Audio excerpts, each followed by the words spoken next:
علامہ اقبال، جنہیں شاعر مشرق، حکیم الامت اور مفکر پاکستان کہا جاتا ہے، برصغیر پاک و ہند کے مسلمانوں کے لیے ایک رہنما اور بیداری کی علامت ہے۔ اقبال نے نہ صرف شاعری کے ذریعے مسلمانوں کے لیے علیحدہ وطن کا تصور پیش کیا، بلکہ ان کی فکر اور فلسفہ نے تحریک پاکستان کو مضبوط بنیادیں فراہم کی۔ ان کی زندگی کا مقصد مسلمانوں کی فکری، سماجی اور سیاسی بیداری کو فروغ دینا اور ان میں اتحاد و اخروت کے جذبے کو بیدار کرنا تھا۔ پیدائش اور ابتدائی زندگی: اقبال 9 نومبر 1877 کو برطانوی ہندوستان کے شہر سیالکوٹ میں پیدا ہوئے۔ ان کا تعلق ایک مذہبی اور صوفی خاندان سے تھا، جو ان کی شخصیت اور افکاری پر گہرا اثر رکھتا تھا۔ ابتدائی تعلیم سیالکوٹ میں ہی ہوئی، جہاں انہوں نے فارسی اور عربی کی تعلیم حاصل کی اور پھر لاہور کا رخ کیا۔ لاہور کے گورنمنٹ کالج میں انہیں فلسفے میں گریجویشن مکمل کیا اور ان کی فکری صلاحیتوں نے انہیں جلدی ہی علمی میدان میں نمایاں مقام دلایا۔ اقبال کی اعلیٰ تعلیم اور فلسفہ: علامہ اقبال نے تعلیم کی جستجو میں برطانیہ اور جرمنی کا سفر کیا۔ کیمبرج یونیورسٹی سے فلسفے میں ماسٹرز اور یونیورسٹی سے ڈاکٹریٹ کی ڈگری حاصل کی۔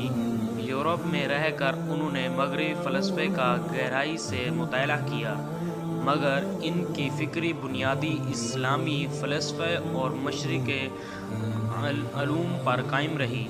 انہوں نے اسلامی فکر میں جدیدت کے عناصر متعارف کروائے اور مسلمانوں کو یہ احساس دلایا کہ اسلامی تعلیم میں آج بھی زندگی کے تمام مسائل کا حل موجود ہے۔ شاعر مشرق کی حیثیت سے فکر و پیغام: اقبال نے اپنی شاعری کے ذریعے مسلمانوں کو خواب غفلت سے بیدار کرنے کا بیڑا اٹھایا۔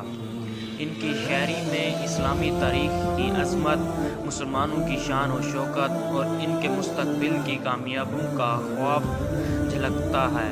اقبال کی شاعری میں جہاں صوفیانہ رنگ نظر آتے ہیں، وہیں قومی و ملی مسائل کو بھی بڑے زور و شور سے اجاگر کیا گیا۔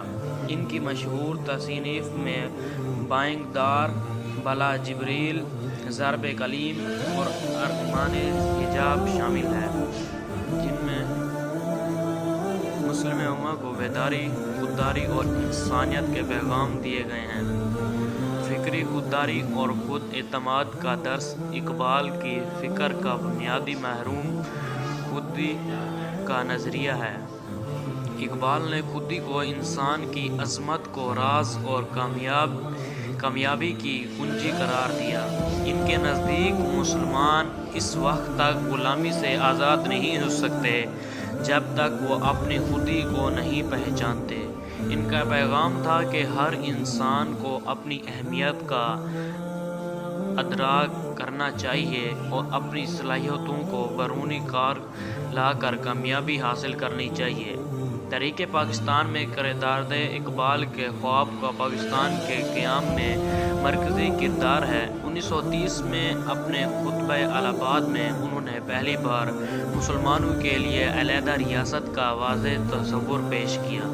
ان کے نزدیک مسلمان ایک الگ قوم ہے، جن کے رہن سہن، مذہبی اقدار اور ثقافت الگ ہے، اور اس لیے انہیں اپنی زندگی آزادانہ گزارنے کے لیے ایک علیحدہ خطہ چاہیے۔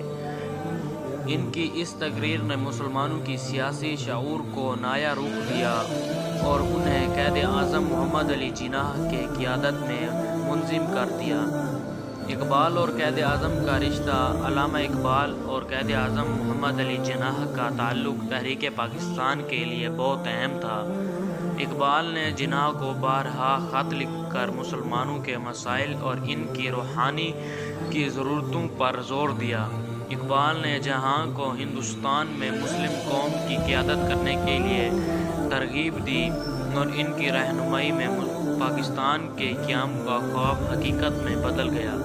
اقبال کی قربانیاں اور خدمت، اگرچہ اقبال براہ راست سیاست میں شامل نہیں ہوئے، مگر انہوں نے مسلمانوں کے حقوق اور آزادی کی جدوجہد میں اہم کردار ادا کیا۔ انہوں نے اپنی شاعری اور خطبات کے ذریعے مسلمانوں کو غلامی سے نجات، خودداری اور اتحاد کا پیغام دیا۔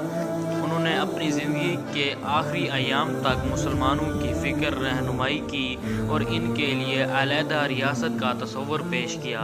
اختتام: علامہ اقبال کے فکر اور فلسفہ نے نہ صرف پاکستان بلکہ پورے عالم اسلام کے لیے مشعلِ راہ ہے۔ ان کی قربانیاں اور خدمات ہمیں یہ سکھاتی ہیں کہ حقیقی کامیابی خودی، علم اور اتحاد میں ہے۔ اقبال کا تصور پاکستان اور ان کی تعلیمات آج بھی ہماری رہنمائی کرتی ہیں اور ہمیں ترقی کی راہوں پر گامزن ہونے کا درس دیتی ہیں۔ آپ سے گزارش ہے کہ آپ میرے چینل کو لائک اور سبسکرائب ضرور کریں۔ شکریہ۔